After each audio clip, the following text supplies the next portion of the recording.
Негизинде тарыхка кыскача токтоло кетейин. 1991 жылдын декабрында Советтер Союзу тарагандан кийин талаштуу аймактар жана чек ара көйгөйлөрү келип чыккан. Алардын айрымдары ушул күнгө чейин жөнгө салына элек. Совет Кытай чек арасынын бүткүл периметри боюнча 20-дан ашык талаш жер болсо, анын ичинде Кыргызстанда 5 талаш жер болгон. Биз алгач ирет 1996 жылы Кытай Эл Республикасы жана 1999 жылы Казакстан Республикасы менен 3 өлкөнүн мамлекеттик чек араларынын тогошкон жерлерин, чек араны жөнгө салуу маселелерин ийгиликтүү бүтүргөнбүз. Биз азыр Өзбекстан Республикасы менен биргелешкен иштерди дээрлик толугу менен аяктап, мамлекеттик чек ара жөнүндөгү келишимге кол коюуга киришип жатабыз. Аталган 3 коңшу өлкө менен мамлекеттик чек арабыз тынчтыктын, ынак коңшулуктун, достуктун жана өз ара пайдалуу кызматташтыктын чек арасына айлангандыгын зор кубаныч менен баса белгилеп кетемин. Тажикстан Республикасы менен болгон мамилебиз боюнча төмөнкүлөрдү билдиремин. Биз ынак коңшу элдерибиз илгертен бери өтө жакын жашайт. Бизди жалпы баалуулуктарыбыз, маданиятыбыз, каада салтыбыз бириктирип турат. Биздин динибиз бир.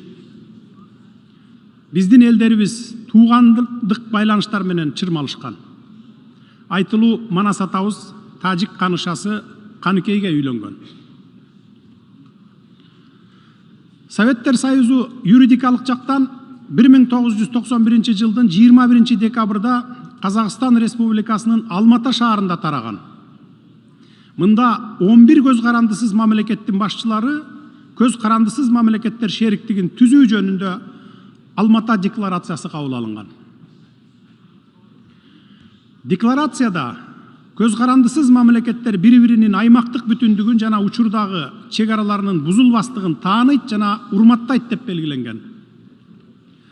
Алар достук, ынак коңшулук жана өз ара пайдалуу кызматташтык мамилелеринин терең тарыхый тамырын бекемдөө, элдердин негизги кызыкчылыктарына жооп берет, тынчтык жана коопсуздук ишине кызмат кылат деп көрсөтүшкөн. Өлкөлөр жарандык тынчтыкты жана улут аралык ынтымакты сактоо үчүн өзүнүн жоопкерчилигин сезет деп жазылган.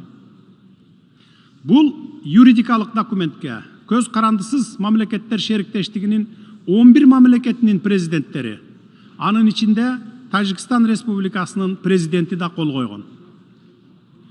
Андан кийин 1994 жылдын 15 апрелинде көз карандысыз мамлекеттер шериктештигине катышкан мамлекеттердин суверендүүлүгүнүн, аймактык бүтүндүгүн жана чек араларынын кол тийбестигин сактоо жөнүндө Москва декларациясында дагы бул принципти Тажикстан президенти Эмомали Рахмон өзү да ырастаган.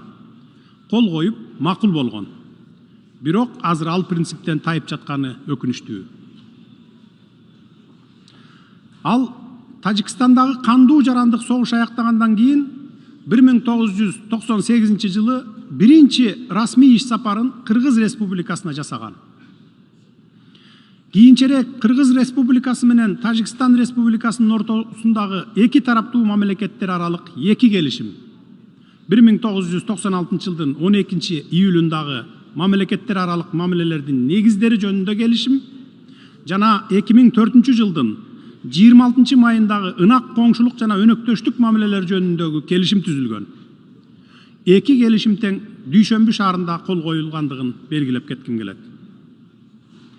Урматтуу төрага мырза, эки мамлекеттин ортосундагы чек ара маселелерин жөнгө салуу боюнча иш башталгандан тартып, Кыргыз тарап дайыма өзүнө алган эл аралык милдеттенмелерге, анын ичинде эки тараптуу милдеттенмелерге ылайык иш жүргүзүп, өз ара пайдалуу компромисстерди сунуштоого аракет кылып, конструктивдүү маанайдагы сүйлөшүүлөрдү жүргүзүп келебиз.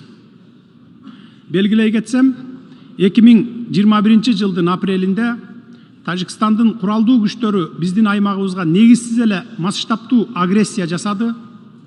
Анын кесепетинен 36 жараныбыз курман болуп, олуттуу материалдык зыян келтирилди. кыргыз калкымдын сынына кабылсам дагы ортолук аянтта жолук деген талаптарды коюп турушту. 2021 жылдын июнунда Дүйшөмбү шаарына учуп барып, чек ара боюнча өз ара пайдалуу чечимди табууга аракет кылып, президент Рахмон менен жолугуштум. Элим үчүн мен сүйлөшүүлөргө ошол күндөгүдөй 10 саат эле коротпостон бул маселени биротоло чечүү үчүн канча болсо да убактымды дагы деле коротууга даярмын. Албетте кандай чечим болсо дагы өз ара эки тарапка пайдалуу чечим болуш керек. Ал эми ушул жылдын 14, 15 жана 16 сентябрында Кыргызстандын түштүгүндө масштабтуу аскердик кагылышуу болгондугун терең кайгыруу менен кабарлайм. Мурда сүйлөшүлгөн бардык макулдашууларга карабай, тажик тарап Кыргыз-тажик мамлекеттик чек арасынын бардык периметри боюнча чек аралык жана жарандык объекттерге чабуул жасады.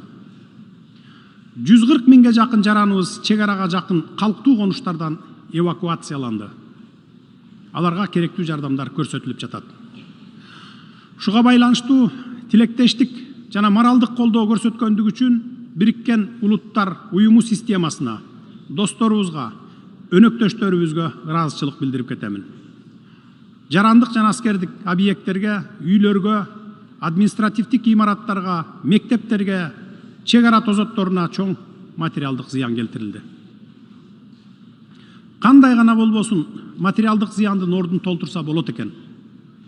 Бирок өз өмүрүн аябастан мекен үчүн согушуп, курман болгон биздин ер жүрөк жоокерлерибиздин, аткылоого кабылган жарандарыбыздын ордун толтура албайт экенсиң. Биз каарман жоокерлерибиздин эрдиктерин эч качан унутпайбыз. Тажикстан тараптын эч кандай себепсиз эле жасаган ушундай куралдуу агрессиялык жүзү каралык акциялары бизди өтө капа кылууда. Анткени биздин өлкөлөрдүн ортосунда эл аралык келишимдер жана милдеттенмелер түзүлгөн болчу. Пакта сунт серванда келишимдер сакталышы керек деп латын макалында айтылат. Биз тажик кошунабыз менен кандай гана форматта болбосун, эл аралык эрежелердин негизинде цивилизациялуу, юридикалык жолдор менен сүйлөшүү процессин улантууга даярбыз. Коңшубуздун мыйзамга каршы сокку аракеттеринин кесепетинен биздин ишенимибиз солгундап кеткендигин эске алып, биз сүйлөшүүлөрдү улантууга эл аралык, анын ичинде Бириккен Улуттар уюму, Европа кызматташтык жана коопсуздук уюму, жамааттык коопсуздук кызматташтык уюму сыяктуу уюмдардын ортомчулугуна да даярбыз. Бизде тажик тараптын өткөн жылдарда жана кечээки жасаган укукка каршы биринчилерден болуп кол салган иш аракеттеринин документтештирилген далилдери бар. Биз эч качан биринчи болуп кол салган эмеспиз жана кол салбайбыз. Ар дайым курал колдонуудан алыс болууга аракет жасап келебиз жана эч качан куралсыз жай тургундарды атпайбыз. Бизге дайыма тажик тараптын жасаган агрессиясына адекваттуу жооп кайтаруу менен гана чектелип жатабыз. Ушуга байланыштуу төмөнкүлөрдү баса белгилейм. Кыргыз тарап бөтөн бирөөнүн жерине көз артпайбыз, бирок бир да сантиметр жерибизди бирөөгө бербейбиз. Биз бардык чек ара жана чарба маселелерди сүйлөшүүлөр менен гана чечилиши керек деп эсептейбиз. Бүгүнкү күндө чек арага жакын райондордо коопсуздукту жана туруктуулукту камсыз кылуу боюнча кечиктирилгис чараларды көрүү, жергиликтүү калк арасында чыңалууну күчөтүүгө багытталган ар кандай аракеттерге бөгөт коюу, эки мамлекеттин ортосундагы ишенимди бекемдөө маселелери абдан маанилүү болуп турат. Ошондуктан биз сүйлөшүүлөргө, чек ара тилкелерибизди тез арада такташып бүтүүгө дайым даярбыз. Урматтуу төрага мырза, жалпы Бириккен Улуттар уюмунун проблематикасына токтолуп, төмөнкүлөрдү белгилегим келет. Быйыл биз Бириккен Улуттар уюмунун 230 жылга чейин туруктуу өнүгүү максаттарын ишке ашыруу мезгилинин жарымына келдик. Ушуга байланыштуу азыркы абалды объективдүү баалай алабыз. 2015 жылы туруктуу өнүгүү максаттарынын эч кимди артта калтырбоо деген ураан менен кабыл алынышы биздин жана кийинки муундарыбыздын кызыкчылыгы үчүн дүйнөлүк коомчулуктун конструктивдүү бир пикирге келе ала тургандыгын айгинеледи. Ошол эле учурда объективдүү жагдайлар боюнча, анын ичинде коронавирус пандемиясынан улам өнүгүп келе жаткан мамлекеттерде, анын ичинде биздин өлкөдө да туруктуу өнүгүү максаттарын ишке ашыруу басаңдагандыгы, ал эми адекваттуу эл аралык каржылоо болбосо, алардын көпчүлүгү туруктуу өнүгүү максаттарынын көрсөткүчтөрүнө жете албай калышы мүмкүн экендиги айкын болду. Кыргыз Республикасы туруктуу өнүгүү максаттарын колдоорун жана аны улуттук мүмкүнчүлүктөрдү эске алып, этабы менен ишке ашырууга умтулаарын ырастаймын.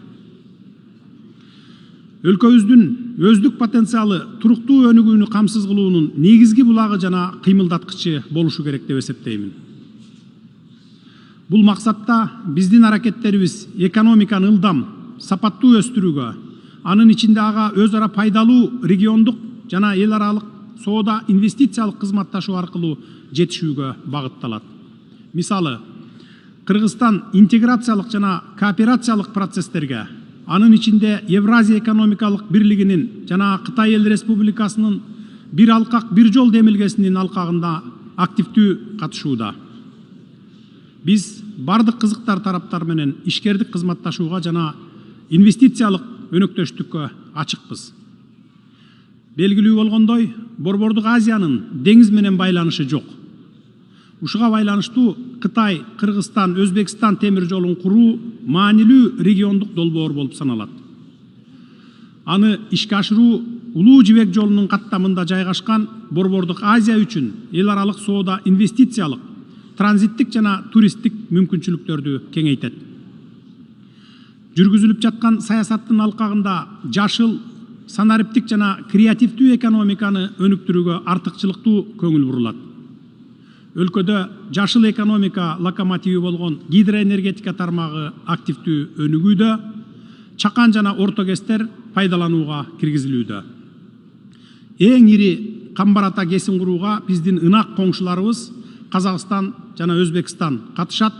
Анткени бул регионду энергетика менен камсыз кылууну бекемдейт жана суу ресурстарын пайдаланууну оптималдаштырат. 2 ай мурда Чолпон Ата шаарында Кыргызстандын төрагалыгы менен Борбордук Азия мамлекеттеринин башчыларынын 4-үнчү консультациялык жолугушуусу болуп өттү. Ал өз ара биримдик, түшүнүү, ишеним жана колдоо бар экенин көрсөттү. Чолпон Ата шаарындагы 21-чи кылымда Борбордук Азияны өнүктүрүү максатында достук, ынак коңшулук жана кызматташтык жөнүндө келишимге тараптардын кол коюусу мамлекеттер аралык алакабыздын жаңы барагын ачат деп ишенем. Биз ушул форматтагы ишти улантууга даярбыз.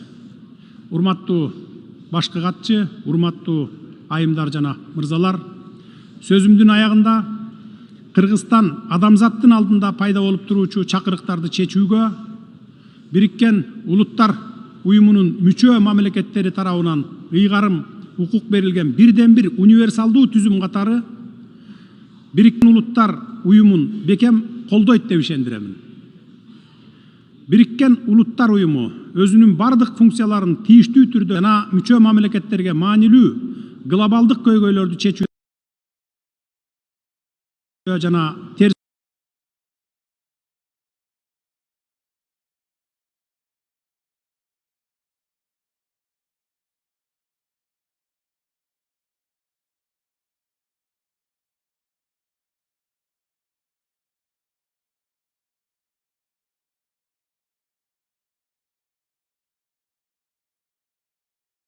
көрүнүштөрдү жеңүүдө көмөк көрсөтөт деп ишенем. Ушул татаал эл аралык мезгилде бардык мүчө мамлекеттерди уюмга тилектештик жана саясий колдоо көрсөтүүгө чакырамын. Урматтуу айымдар жана мырзалар, көңүл бурганыңыздар үчүн рахмат.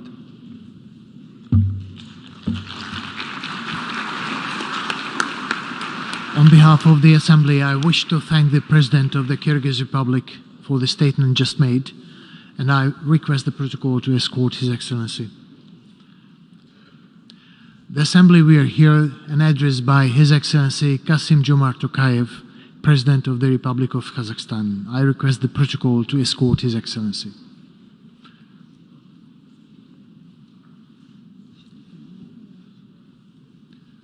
On behalf of the General Assembly, I have the honor to welcome His Excellency Kassym-Jomart Tokayev, President of the Republic of Kazakhstan, and to invite him to address the Assembly. Mr. President, Mr. Secretary General, Excellencies, first of all, I congratulate Mr. Qureshi on his election as President of the 77th session of the General Assembly. We meet here at UN headquarters at a critical time for humanity. The world of today appears to have entered a new, increasingly bitter period of geopolitical confrontation. The long-standing international system based on order and responsibility is giving way to a new, more chaotic and unpredictable one. The global system of checks and balances has failed to maintain peace and stability. The security architecture is eroding. Mutual distrust between global powers is dangerously deepening. The world is falling prey to a new set of military conflicts. For the first time in 2 generations, we face the prospect of the use of nuclear weapons, and not even as a last resort. New fault lines are creating artificial barriers and economic isolation. Economic and political sanctions have become a new norm which erodes the supply chains that ensure food security, threatening millions, especially in vulnerable communities. These problems contribute to the mounting challenges of soaring inflation, job losses, and fears of a worldwide recession, especially for developing nations. And finally, these crises severely hamper the urgent action we all agreed to combat climate change and enhance sustainable development. Some 77 years ago, the founding members placed within the United Nations Charter the principles and the norms of international law that have successfully guided us ever since. There is nothing more important now than to return to the foundational principles that lie at the root of this universal organization. In particular, we must rethink the linkages between 3 primordial principles: the sovereign equality of states, the territorial integrity of states, and peaceful coexistence between states. These 3 principles are interdependent.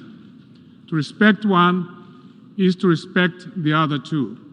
To undermine one is to undermine the other 2.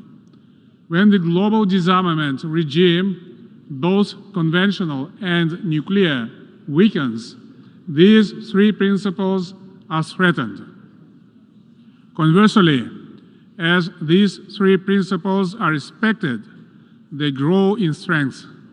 Together, they become the basis for greater interstate cooperation at every level: sub-regional, regional, and global. This is the global prosperity dividend. This system of values embodied in the United Nations remains a beacon of hope for millions of people in different parts of our planet. We must staunchly defend these values, the United Nations as its core, and the spirit of cooperation which underpins it. In other words, we cannot simply shrug our shoulders and agree with polarization and division. We cannot afford indecision or narrow interests detrimental to this common heritage and our collective good. Too much is at stake. Therefore, Kazakhstan stands ready to cooperate with all relevant actors in a spirit of inclusiveness, multilateralism, and goodwill. I am convinced that the challenges of our time can only be overcome by countries acting together. To achieve our shared goals, we must go forward in the following directions. The multiple and often interposed significant gaps in global governance. They have highlighted the need to modernize and reform the United Nations. The UN must be better prepared for future challenges and opportunities. In this respect, Kazakhstan welcomed the proposals in the report of the Secretary General entitled Our Common Agenda. This is an important opportunity to reaffirm the Charter of the United Nations, reinvigorate multilateralism, boost implementation of existing commitments, agree on concrete solutions to new challenges, and restore trust among member states. We look forward to contributing to the consultations at the ministerial meeting next year and to the holding of the 2024 Summit of the Future. We must move from simply responding to global challenges and crises to preventing and better predicting emerging trends and integrating our assessments into strategic planning and policy making. For this very purpose, Kazakhstan proposed 30 years ago the idea of convening the Conference on Interaction and Confidence-Building Measures in Asia.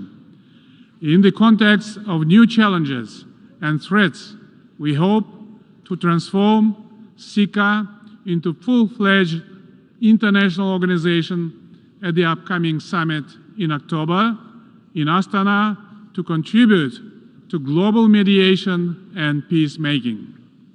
With only 8 years until 2030, the Sustainable Development Goals are hampered by the COVID-19 pandemic, a triple planetary crisis, it means climate change, biodiversity loss and pollution, and conflicts around the world. We need to get back on track before it's too late. Our top priority must be build resilience to future turmoil and ensure sustainable, equitable, and inclusive recovery. To this end, we need a frank dialogue between East and West and a new global security paradigm based on the principles of mutual trust and multifaceted cooperation. Given the current crisis and increased geopolitical tensions, there is an acute need for a process under the United Nations auspices that can lead to détente and conflict prevention. Kazakhstan has suffered terribly from past nuclear weapons testing, so we understand very clearly the dangers of escalating tensions between nuclear powers. For this reason, nuclear disarmament has become a key part of Kazakh foreign policy, and we will be continuously struggling for a world free of nuclear arsenals. Despite some progress in this area, unfortunately, the whole record is not that positive.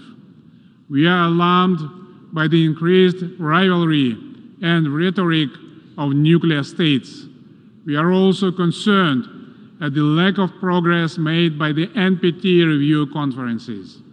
Elaborating new mechanisms to ensure disarmament and non-proliferation is a daunting task ahead. Similarly, the COVID-19 pandemic has highlighted the urgent need to manage and reduce biological risks and dangers. It should be of universal concern that we still rely on the Biological Weapons Convention, now 50 years old, without any effort to create an agency or body for international cooperation. In this context, I would like to reiterate my earlier proposal to establish an international agency for biological safety. Along with threats to international security, climate change requires greater international cooperation and solidarity as well. Around the world, people are facing existential threats from weather and environmental change. If we are to turn this tide, we need more action, and we need it fast. Many of us have taken bold steps already. In Kazakhstan, we have pledged the total transformation of the oil and coal-dependent energy sector into a net zero economy by 2060. To save our planet, we need investment at greater levels than we have ever seen. However, climate action cannot come at the expense of development or modernization. Therefore, at COP27 later this year, member states, as well as the global business community, must once again scale up their commitment to greater climate finance. That agenda relates directly to the global food security crisis. My country, as the world's seventh largest grain producer, is the breadbasket of Central Asia. We are committed to utilizing this agricultural potential to fight global food insecurity. Kazakhstan will continue to act as a reliable supplier of grain and other food staples, first of all to the poorest countries. It also intends to grow its cooperation with the Islamic Food Security Organization located in Kazakhstan, as well as other United Nations agencies. It's imperative in this connection to exclude food and fertilizers from any sanctions and restrictions whatsoever. Once again, current economic and social upheavals require a collective effort. Commitment to the 2030 Agenda remains an integral part of our national and global agenda.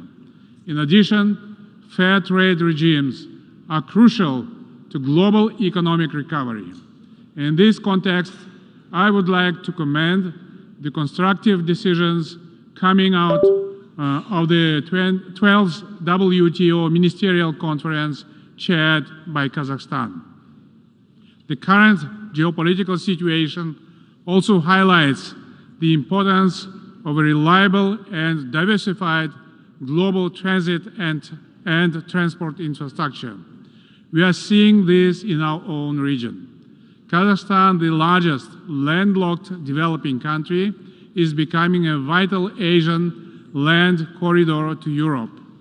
The Trans-Caspian International Transport Route, or Middle Corridor, has received a new impetus. We expect cargo volume through Kazakhstan to increase significantly in the years ahead.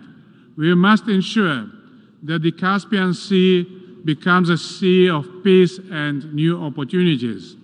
In the months ahead, Kazakhstan will help mitigate the most immediate impacts of limited access to energy and critical raw materials caused by trade and supply chain disruptions.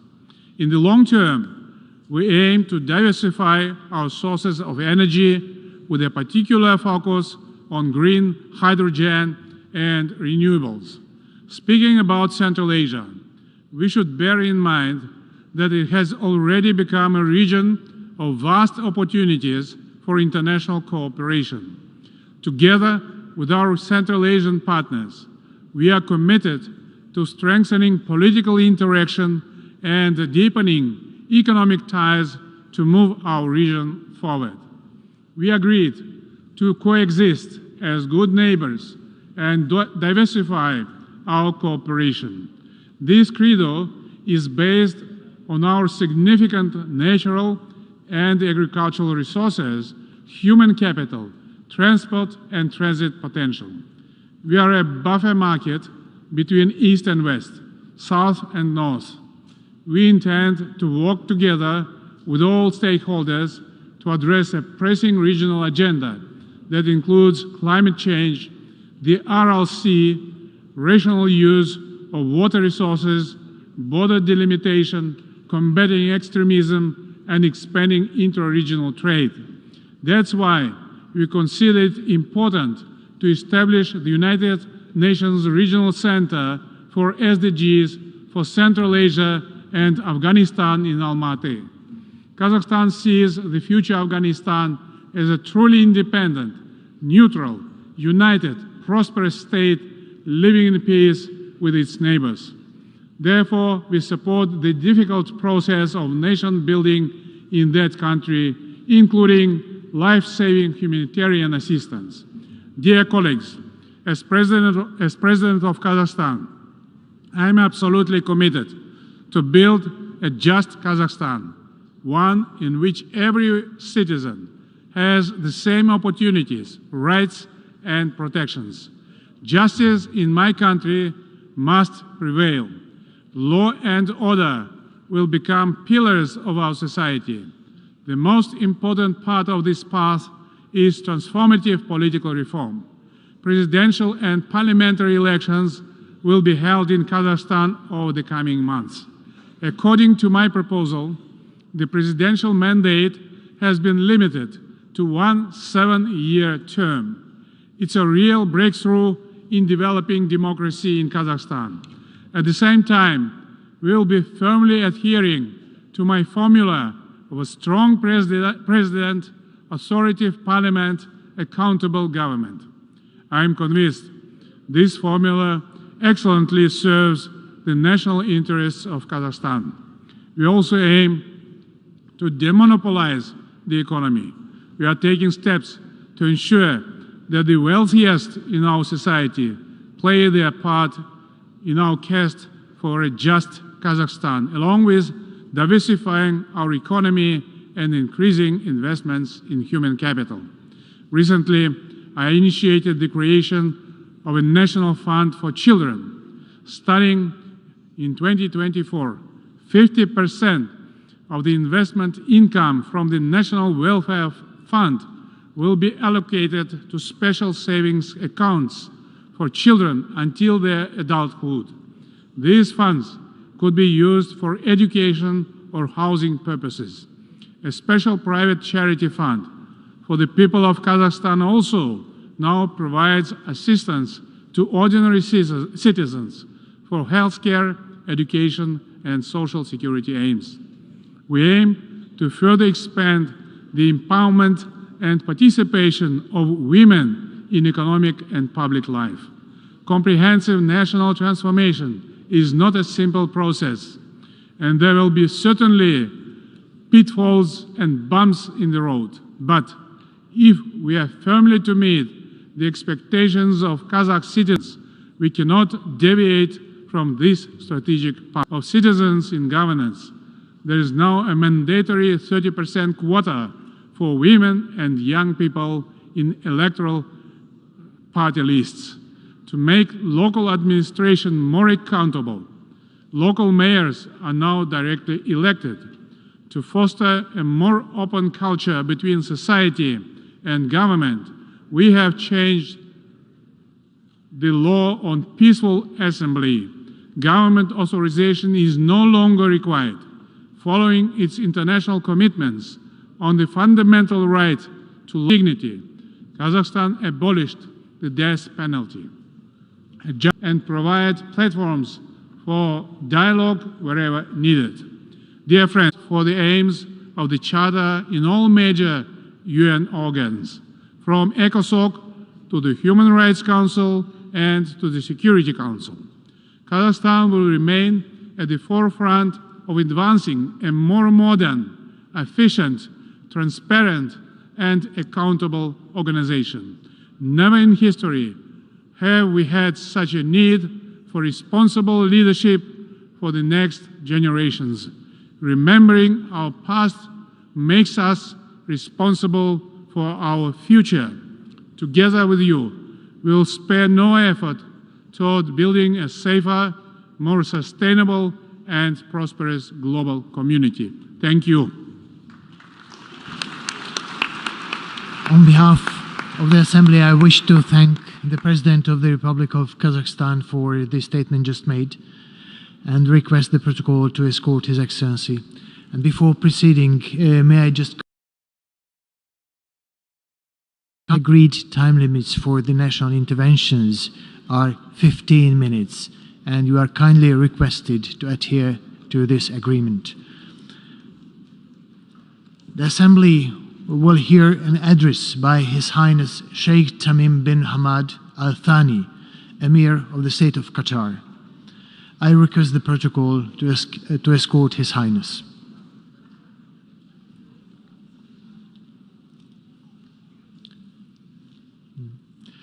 On behalf of the Assembly, I wish to thank, and on behalf of the General Assembly, I have the honor to welcome His Highness Sheikh Tamim bin Hamad Al Thani, Emir of State of Qatar, and invite him to address the Assembly. بسم الله الرحمن الرحيم.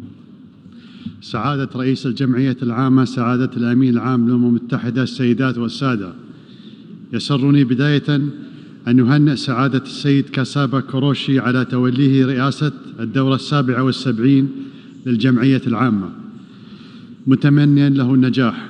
كما أعرب عن تقديرنا لسعادة السيد عبد الله شاهد رئيس الدورة 76 لما بذله من جهود، ونثمن الجهود التي يبذلها سعادة السيد أنطونيو غوتيريش الأمين العام للأمم المتحدة من أجل تعزيز دور الأمم المتحدة وتحقيق السيد الرئيس، تحول عالمنا إلى قرية عالمية تتداخل فيها همومنا وتتشابك قضايانا، ومع أن عالمنا تغير بوتيرة سريعة لناحية انتشار آثار أي حدث بيئي أو أزمة اقتصادية أو مواجهة عسكرية على المستوى العالمي، إلا أن مقاربتنا وأساليبنا لم تتطور بالوتيرة ذاتها لتواكب هذه التغيرات الثورية. وسواء كان الرأي أن العالم أحادي القطب أو متعدد الأقطاب، فإن السياسة الدولية ما زالت تدار بمنطق الدول المتفاوتة القدرات والمصالح والأولويات، وليس بمنطق العالم الواحد والإنسانية الواحدة. وأقصد تحديداً إدارة الأزمات العالمية من منظور مصالح ضيقة قصيرة المدى، وتهميش القانون الدولي، وإدارة الاختلاف بموجب توازنات القوى، وليس على أساس ميثاق الأمم المتحدة واحترام سيادة الدول. كما أقصد عدم توفر آليات كافية للردع ومعاقبة المعتدين على سيادة الدول، وعجز المجتمع الدولي عن فرض التسويات حين يرفضها الطرف القوي في أي نزاع. في هذه الظروف تبرز أهمية الحكمة والعقلانية في سلوك القادة والتمسك بمبادئ العدالة والإنصاف في العلاقات بين الدول.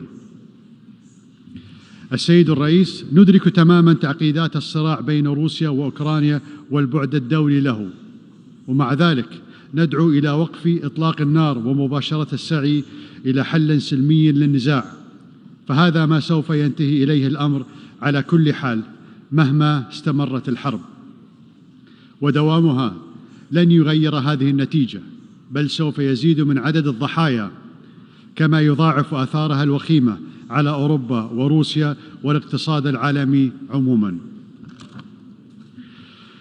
وعلى صعيد آخر، لا أعتقد أن مندوبي الدول الحاضرين يحتاجون إلى التذكير ما زالت دون حل، وأنه في ظل عدم تطبيق قرارات الشرعية الدولية ومع التغير المتواصل للواقع على الأرض، أصبح الاحتلال الاستيطاني يتخذ سياسة فرض الأمر الواقع، مما قد يغير قواعد الصراع وكذلك شكل التضامن العالمي مستقبلاً. ومن هنا أجدد التأكيد على تضامننا الكامل مع الشعب الفلسطيني الشقيق في تطلعه للعدالة، كما أكرر التأكيد على ضرورة تحمل مجلس الأمن لمسؤوليته بإلزام إسرائيل بإنهاء احتلال الأراضي الفلسطينية وإقامة دولة فلسطينية على حدود عام 1967 وعاصمتها القدس الشرقية. وفي منطقتنا أيضا عجز المجتمع الدولي عن محاسبة مجرمي الحرب في سوريا على ما ارتكبت أيديهم، وإمعانا في الخذلان أصبح البعض يسعى لطي صفحة مأساة الشعب السوري دون مقابل، ويتجاهل التضحيات الكبيرة التي قدمها هذا الشعب المنكوب دون حل يحقق تطلعاته ووحدة سوريا والسلم والاستقرار فيها. ولا يجوز أن تقبل الأمم المتحدة أن يتلخص المسار السياسي فيما يسمى اللجنة الدستورية تحت رعايتها. تقدم القضية السورية درسا مهما بشأن عواقب غياب الرؤية البعيدة المدى لدى قوى المجتمع الدولي الفاعلة، حين يتعلق الأمر بمعالجة معاناة الشعوب من الطغيان اللامحدود والفقر المدقع والحروب الأهلية، أن تصبح ظواهر مرافقة لها مثل اللجوء هي المشكلة التي تحتاج إلى حل. نحن نقدر عاليا دور الدول التي استقبلت اللاجئين السوريين، ولكن لا يسعنا إلا أن نذكر أن علينا الالتفاف إلى جذور القضايا قبل أن تطرق آثارها أبواب بلادنا. وفي ليبيا نطالب باتخاذ إجراء دولي وفوري لاستكمال العملية السياسية والاتفاق على القاعدة الدستورية للانتخابات وتوحيد مؤسسات الدولة. والجميع بات يدرك أنه لا يمكن استعادة الدولة دون توحيد القوى العسكرية وإعادة تأهيل الفصائل المسلحة في جيش وطني واحد، ونبذ من يرفض هذا الحل ومحاسبته. وفي اليمن نرى بصيص أمل في توافق الأطراف على هدنة مؤقتة، ونتطلع إلى وقف شامل ودائم لإطلاق النار تمهيداً للتفاوض بين الأطراف اليمنية على أساس مخرجات الحوار الوطني والمبادرة الخليجية وقرارات مجلس الأمن ذات الصلة، وخاصة القرار 2216. إننا نأمل أن يتحقق التوافق الوطني في كل من العراق ولبنان والسودان من خلال ارتقاء النخب السياسية إلى مستوى المهام المطلوبة والمعروفة اللازمة ليكون ممكناً تحقيق تطلعات المواطنين، والتي تضمن وحدة الشعب والوطن وتحفظ تنوعه في الوقت ذاته. ليس الأمر ممكناً فحسب، بل هو واقعي للغاية لو توفرت الإرادة والاستعداد لتقديم التنازلات للتوصل إلى تسويات والتخلي عن نهج المحاصصة الحزبية الطائفية التي ترفضها الأجيال الشابة. السيد الرئيس، نحن في قطر نؤمن بضرورة التوصل إلى اتفاق عادل حول البرنامج النووي الإيراني يأخذ بالاعتبار مخاوف الأطراف كافة، ويضمن خلو المنطقة من السلاح النووي، وحق الشعب الإيراني في الاستفادة من الطاقة النووية للأغراض السلمية. ليس لدى أحد بديلاً عن مثل هذا الاتفاق، وسوف يكون التوصل إليه في صالح أمني واستقرار المنطقة، وسيفتح الباب لحوار أوسع على مستوى الأمن الإقليمي. أما في أفغانستان فإننا ندعو جميع الأطراف إلى الحفاظ على مكتسبات اتفاق الدوحة للسلام والبناء عليه، ومنها أن لا تكون أفغانستان ملاذاً للأفراد والجماعات الإرهابية والمتطرفة، حتى يحظى الشعب الأفغاني بالاستقرار والازدهار الذي طال انتظاره. لقد أكدنا مراراً على ضرورة حماية المدنيين في أفغانستان واحترام حقوق الإنسان والمواطن، بما في ذلك حقوق المرأة وحق الفتيات في التعليم، وتحقيق المصالحة الوطنية بين فئات الشعب الأفغاني. كما حذرنا من خطورة عزل أفغانستان وما يمكن أن يترتب عليه محاصرتها من نتائج عكسية. الحضور الكرام، بسبب الافتقار إلى التنسيق العالمي والتخطيط الرشيد والمتوازن للسياسات المتعلقة بالطاقة على مدى عقود عديدة، فإننا جميعاً نواجه اليوم أزمة طاقة غير مسبوقة، إذ يعيش ما يقرب من 1 مليار شخص في العالم دون مصدر أساسي موثوق به للطاقة. ربما كانت أزمة الحرب في أوكرانيا جديدة، ولكن الأوضاع التي تتحول فيها الأزمات السياسية إلى أزمة طاقة ليست جديدة، فقد كانت تتفاقم بصمت حتى قبل الحرب في أوكرانيا. لقد تسببت في نقص إمدادات الطاقة عقود من الضغط لوقف استثمارات الطاقة الأحفورية قبل توفير البدائل المستدامة والصديقة للبيئة التي يجب أن نسعى إلى تطويرها. ولا شك أن التغير المناخي وحماية البيئة عموما يفرضان علينا تنويع مصادر الطاقة في أسرع وقت، لكن علينا أن نوفر الطاقة في هذه الأثناء، وأن ندرك بواقعية أن مستقبل الطاقة سيشمل مزيجا متنوعا من مصادرها المستدامة مثل الطاقة الشمسية والهيدروجين وطاقة الرياح والمصادر الهيدروكربونية.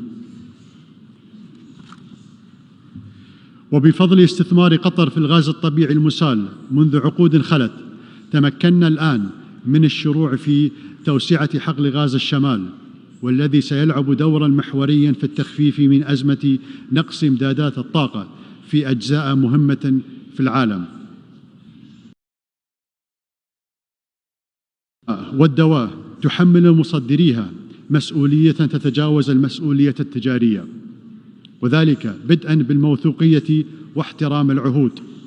ومن ناحية أخرى لا يجوز حظر مرور مثل هذه السلع أو منع تصديرها أو استيرادها في مراحل الأزمات السياسية وفرض الحصار على الدول. وبالدرجة ذاتها لا يجوز استخدامها أداة في النزاعات، فهي ليست سلاحا تماما، مثلما لا يجوز التحكم بمصادر المياه كأنها أدوات سياسية. السيد الرئيس، قد ترسم وقائع العالمنا اليوم صورة قاتمة عن مستقبل الإنسانية، ولكننا نؤمن بالحوار والعمل المشترك ومحاولة تفهم كل طرف للطرف الآخر بأن يحاول أن يضع نفسه في مكانه ليرى الأمور من منظوره. والدول الصغيرة والمتوسطة هي الأكثر حاجة لقواعد ثابتة تنظم العلاقات الدولية، فلا يصح أن تكون الاتكالية على الدول العظمى سبباً في التقاعس عن تحقيق التواصل بيننا. لكل منا دور يقوم به، وما يبدو اليوم مستحيلاً سيكون واقعاً إذا توفرت الرؤية والإرادة والنوايا الحسنة. إن النهج الذي اتخذناه في قطر هو التركيز على التنمية الوطنية والتنمية الإنسانية داخلياً، وعلى السياسة الخارجية القائمة على الموازنة بين المصالح والمبادئ، والوساطة في حل النزاعات بالطرق السلمية، وإدراك مسؤوليتنا كمصدر للطاقة، وهو ما مكننا من ترسيخ سمعتنا كشريك موثوق به دولياً. وسوف ترحب قطر بالعالم في نوفمبر من هذا العام عندما نستضيف بطولة كأس العالم. لقد تطلب التحدي الذي أقدمنا عليه منذ 12 عاماً تصميماً وعزماً حقيقيين والكثير من التخطيط والعمل الجاد. وها نحن اليوم نقف على أعتاب استضافة منتخبات العالم وجماهيرها، ونفتح أبوابنا لهم جميعاً دون تمييز ليستمتعوا بكرة القدم وأجواء البطولة المفعمة بالحماس، وليشهدوا النهضة الاقتصادية والحضارية في بلادي. في هذه البطولة التي تقام لأول مرة في دولة عربية ومسلمة ولأول مرة في الشرق الأوسط عموماً، سيرى العالم أن إحدى الدول الصغيرة والمتوسطة قادرة على استضافة أحداث عالمية بنجاح استثنائي، كما أنها قادرة على أن تقدم فضاءً مريحاً للتنوع والتفاعل البناء بين الشعوب. ونحن نلاحظ مؤشرات الأثر الإيجابي لهذا الحدث في منطقتنا، فقد قامت دول عربية شقيقة باعتبار بطاقة هيا التي تشمل تأشيرة الدخول إلى قطر تأشيرة للدخول إلى تلك الدول أيضاً، ما قوبل بترحيب الرأي العام وحفز الشعوب العربية على التطلع إلى مستقبل تزول فيه الحواجز بين الشعوب. وسوف يفتح الشعب القطري ذراعيه لاستقبال محبي كرة القدم على اختلاف مشاربهم. يقول تعالى: وجعلناكم شعوبا وقبائل لتعارفوا. ومهما تنوعت قومياتنا وأدياننا وأفكارنا، واجبنا هو أن نتجاوز العوائق وأن نمد يد الصداقة ونبني جسور التفاهم ونكتفي بإنسانيتنا المشتركة. ونيابة عن شعبي وبالأصالة عن نفسي أدعوكم جميعا للحضور إلى قطر والاستمتاع بهذه البطولة الفريدة. فمرحبا بالجميع، والسلام عليكم ورحمة الله وبركاته. On behalf of the Assembly, I wish to thank the Emir of the State of Qatar for his statement just made, and I request the protocol to escort His Highness. The Assembly will hear an address by His Excellency Yoon Suk-yeol, President of the Republic of Korea. I request the protocol to escort His Excellency.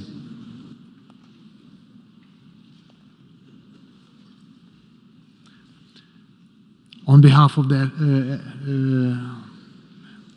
General Assembly, I have the honor to welcome His Excellency Yoon Suk-yeol, President of the Republic of Korea, and to invite him to address the Assembly.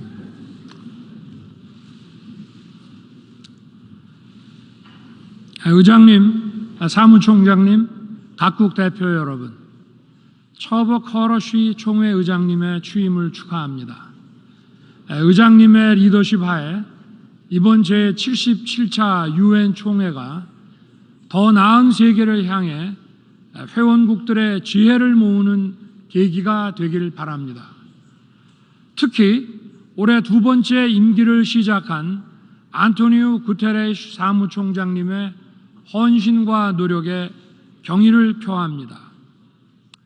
UN 헌장은 더 많은 자유 속에서 사회적 진보와 생활 수준의 향상을 촉진할 것을 천명하고 있습니다.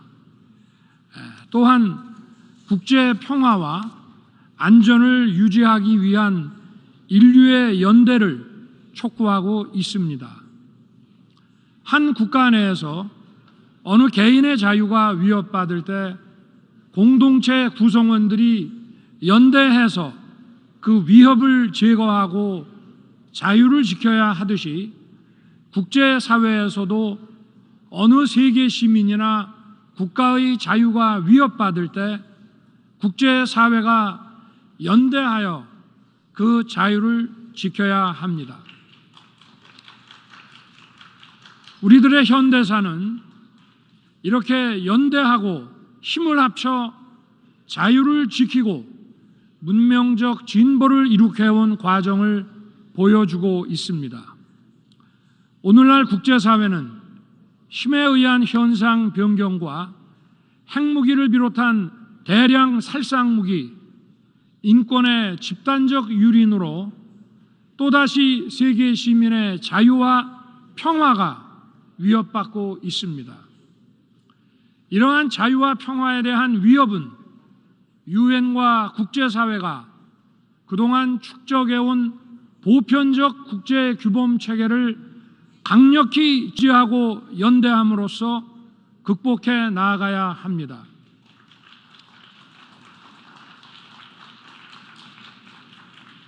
이번 UN 총회의 주제인 분수령의 시점은 우리가 직면한 글로벌 위기의 심각성을 대변함과 동시에 유엔의 역할이 그 어느 때보다 막중하다는 것을 의미합니다. 우리가 직면한 위기를 극복하고 해결책을 모색하는 출발점은 우리가 그동안 보편적으로 받아들이고 축적해온 국제 규범 체계와 UN 시스템을 존중하고 연대하는 것입니다. 의장님, 사무총장님, 각국 대표 여러분, 인류가 진정한 자유와 평화에 다가가기 위해서도 유엔의 역할이 매우 중요합니다. 진정한 자유는 속박에서 벗어나는 것만이 아니라 자아를 인간답게 실현할 수 있는 기회를 갖는 것이고, 진정한 평화는 단지 전쟁이 없는 상태가 아니라 인류 공동 번영의 발목을 잡는 갈등과 반목을 해소하고 인류가 더 번영할 수 있는 토대를 갖추는 것입니다. 진정한 자유와 평화는 질병과 기아로부터의 자유, 문맹으로부터의 자유, 에너지와 문화의 결핍으로부터의 자유를 통해 실현될 수 있습니다. 유엔은 이러한 문제의 해결을 위해 유엔 경제사회 이사회, 유네스코 등을 통해 많은 노력을 해왔습니다만 이제 더 폭넓은 역할과 책임을 요구받고 있습니다. 팬데믹 문제의 해결을 위해서는 유엔을 중심으로 한 국제사회의 협력으로 재정 여건과 기술력이 미흡한 나라에 지원이 더욱 과감하게 이루어져야 합니다.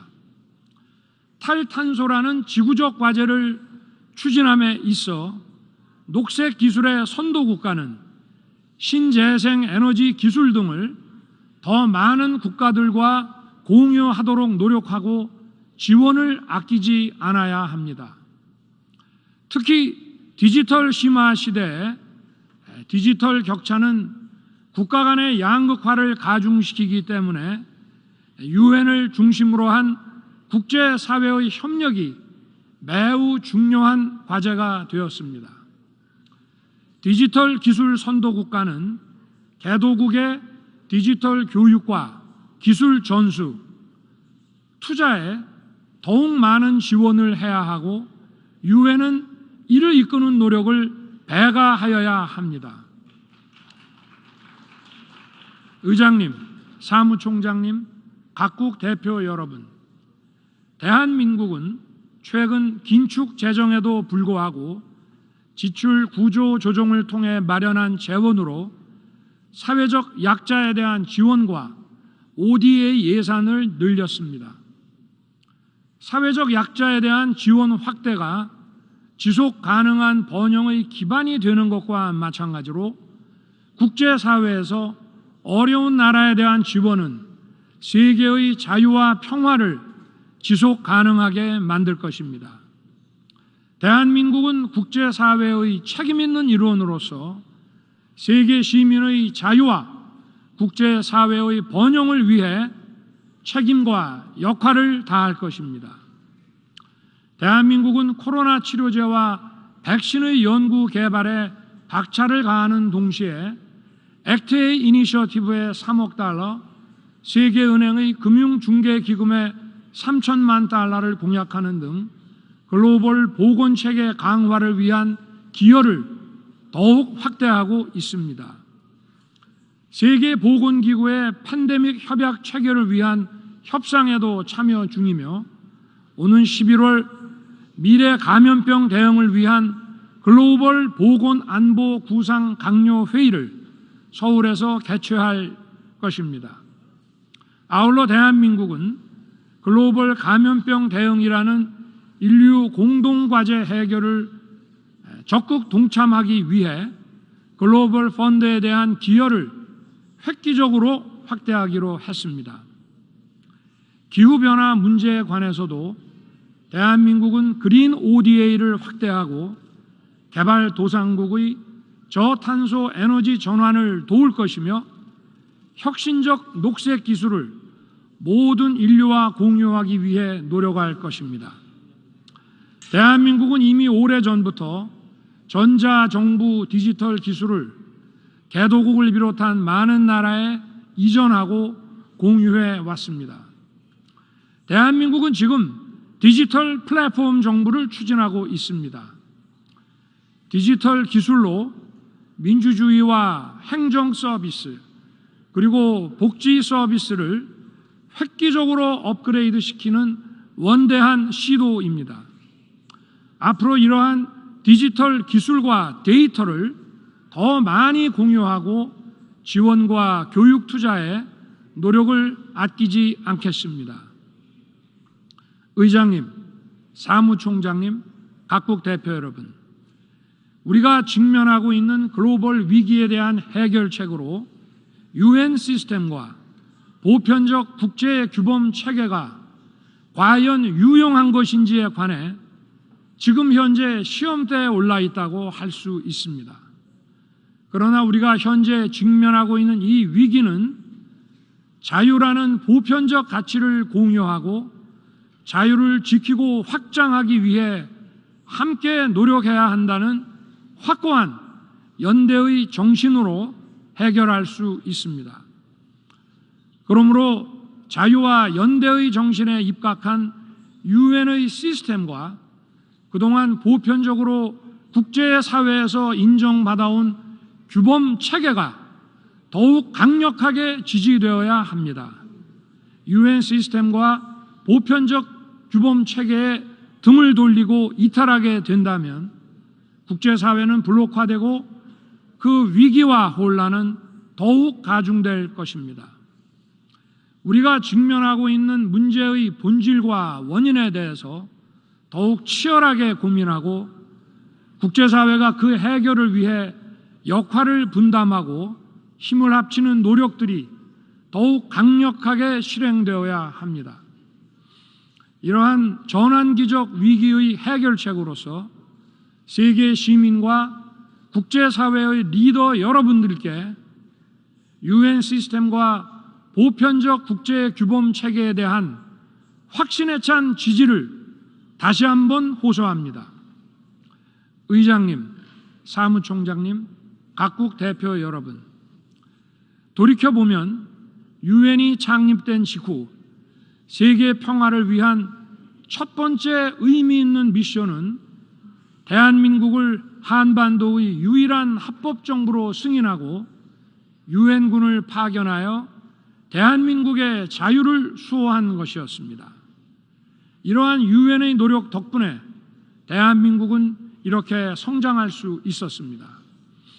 그러므로 대한민국은 세계 시민의 자유 수호와 확대 그리고 평화와 번영을 위해 유엔과 함께 책임을 다하겠습니다. 감사합니다.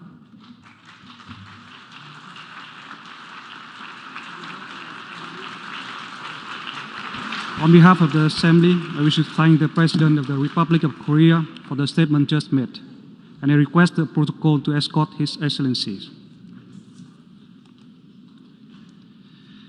The Assembly will hear an address by His Excellency Mario Abdo Benitez, President of the Republic of Paraguay. I request protocol to escort His Excellency.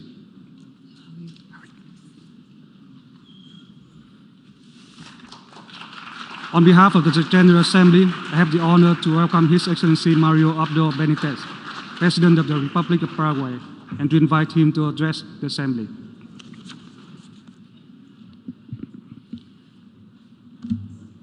Señor Presidente de la Asamblea General, señor Secretario General, Excelencias, Jefes de Estado, señoras y señores.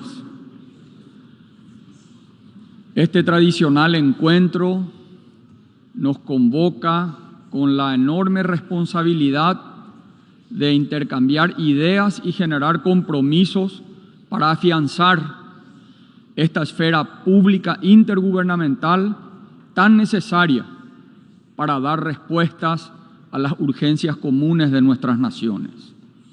En esta última intervención como jefe de Estado, en este recinto, quiero remarcar el compromiso que tiene la República del Paraguay como integrante de la comunidad internacional de seguir contribuyendo en la construcción de un mundo con pleno respeto a las libertades fundamentales, a la resolución pacífica de los conflictos, condiciones de vida digna para toda la humanidad y la lucha inflexible contra el crimen organizado.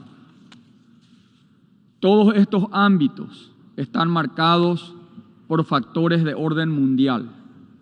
Las consecuencias económicas y sociales de la pandemia seguían desperdigadas en el aire cuando empezamos a recibir el impacto del contexto bélico internacional. Así nuestros pueblos se encontraron en la difícil situación de observar la insuficiencia de las instituciones nacionales e internacionales para enfrentar las emergencias. En tales circunstancias, el primer gran desafío que tenemos consiste en contener los estallidos de proyectos que, manipulando la genuina irritación ciudadana, avanzan con acciones demagógicas y despóticas, y no podemos dar cabida a discursos que busquen, con ofertas engañosas, sacrificar la sagrada libertad. El mundo requiere más que nunca templanza, diálogo y moderación. Vivimos tiempos que demandan compromisos políticos concretos y no actitudes genéricas. Más aún en los años posteriores a la pandemia, que se proyectan difíciles y requerirán reformas complejas que deben blindarse de falsas promesas. En América Latina, siendo una de las regiones más afectadas por la coyuntura, debemos estar predispuestos a adoptar posiciones de principio que se alineen con la preocupación por la plena vigencia de los derechos humanos y el autogobierno colectivo. Sin embargo, estas posturas tienen que inscribirse en un plano amplio de cooperación, en el que los países mejor posicionados sean conscientes del desequilibrio que caracteriza al planeta en todos sus ámbitos. Debemos brindar estabilidad al mundo con una voz común. No podemos correr la vista de lo que sucede en otros territorios y dejar a su suerte a naciones hermanas. Por ello, Paraguay es un país solidario que mantiene coherencia con sus principios. Hemos apoyado siempre al hermano pueblo venezolano y a su lucha por la democracia. Por eso Paraguay estará liderando en el Consejo de Derechos Humanos, junto con otros países, una resolución que permitirá seguir investigando a profundidad la violación de los derechos humanos en Venezuela. Necesitamos reconstruir una conciencia moral sobre la vigencia de los derechos humanos y la democracia.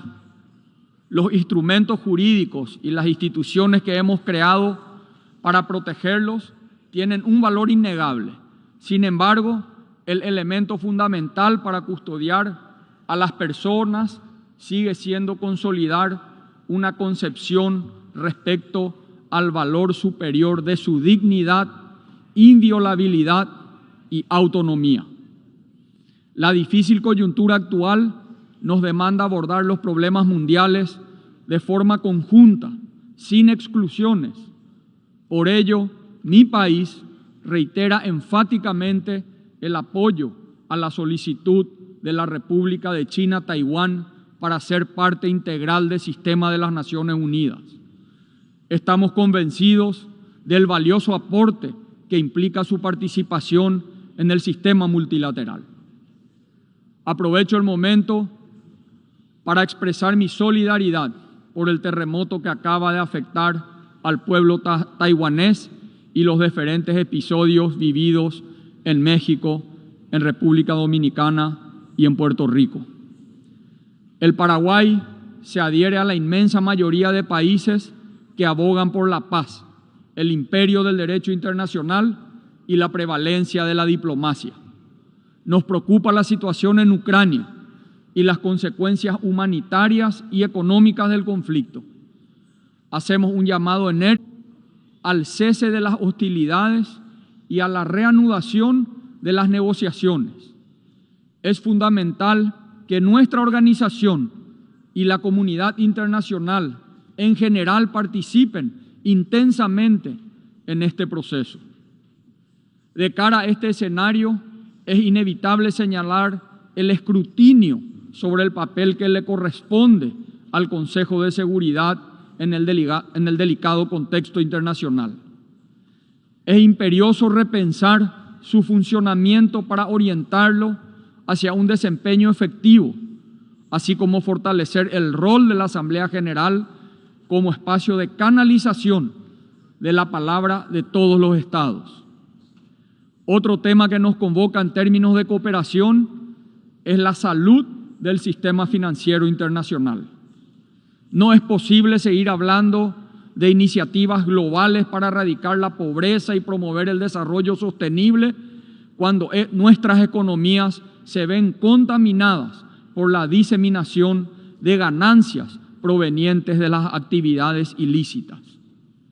Recientemente Paraguay recibió noticias satisfactorias del Grupo de Acción Financiera de Latinoamérica al haber superado su evaluación gracias al trabajo conjunto de modernización de nuestra estructura institucional para el combate al lavado de dinero y el financiamiento del terrorismo. Somos un país comprometido con la cooperación y entendemos la importancia de adoptar medidas preventivas y sancionatorias. Esa es una tarea en la que ningún Estado debería estar fuera o mantener una posición tenue. El imperio de la ley es un objetivo global que está más allá de las concepciones políticas y quien no lo concibe así conspira contra la vida en comunidad. Bajo mi administración, Paraguay alineó como nunca antes los esfuerzos de las instituciones de seguridad y las puso a trabajar en la mayor operación de la historia contra el crimen organizado. Ese éxito se debió no solo a la labor de nuestras fuerzas públicas, sino también al trabajo coordinado que se llevó adelante con agencias extranjeras amigas, con quienes comprobamos de nuevo la importancia de unir energías si queremos lograr resultados contra los grupos delictivos. Así también, en colaboración con agencias de inteligencia, determinamos y alertamos el recorrido de un avión y su tripulación señalada de estar vinculada al terrorismo internacional. Otro escenario de cooperación es el campo del desarrollo sostenible. Paraguay, como parte del motor mundial de generación de alimentos, viene avanzando en la transformación de su matriz productiva, la ejecución de prácticas sostenibles en la producción agrícola y ganadera y el aprovechamiento de su energía 100% limpia y renovable. Pero para que todos nuestros impulsos realmente adquieran sentido, necesitamos que los países que por sus características tienen mayor responsabilidad actúen en consecuencia. Habitamos el mismo planeta y tenemos la obligación de cuidar la naturaleza y el futuro de nuestras generaciones. Y eso compete en su justa medida a cada Estado. Por eso Paraguay, junto a otros países, promovió la creación de un relator especial sobre cambio climático en el Consejo de Derechos Humanos, que contribuirá a visibilizar el verdadero impacto que tiene esta crisis a nivel mundial. La apuesta por el Paraguay sigue creciendo cada día más, además de encontrarnos entre los 5 países de los últimos 4 años. Hace unos meses vimos mejorada nuestra perspectiva crediticia según la firma Moody's, hecho que se corresponde con la histórica, sensata y estable administración de nuestra economía. Somos parte del corredor logístico y económico más importante de América del Sur. Paralelamente seguimos desplegando un plan de infraestructura sin precedentes que permite mayor conectividad y acceso a los mercados. Como puede verse, a pesar de los difíciles desafíos vividos, gozamos de condiciones que nos hacen mirar el futuro con esperanzas. Finalmente, quisiera dejar sentada la visión con la que la República del Paraguay se aproxima al mundo. Más allá de las legítimas diferencias que nos caracterizan, tenemos que encontrar caminos comunes, tenemos retos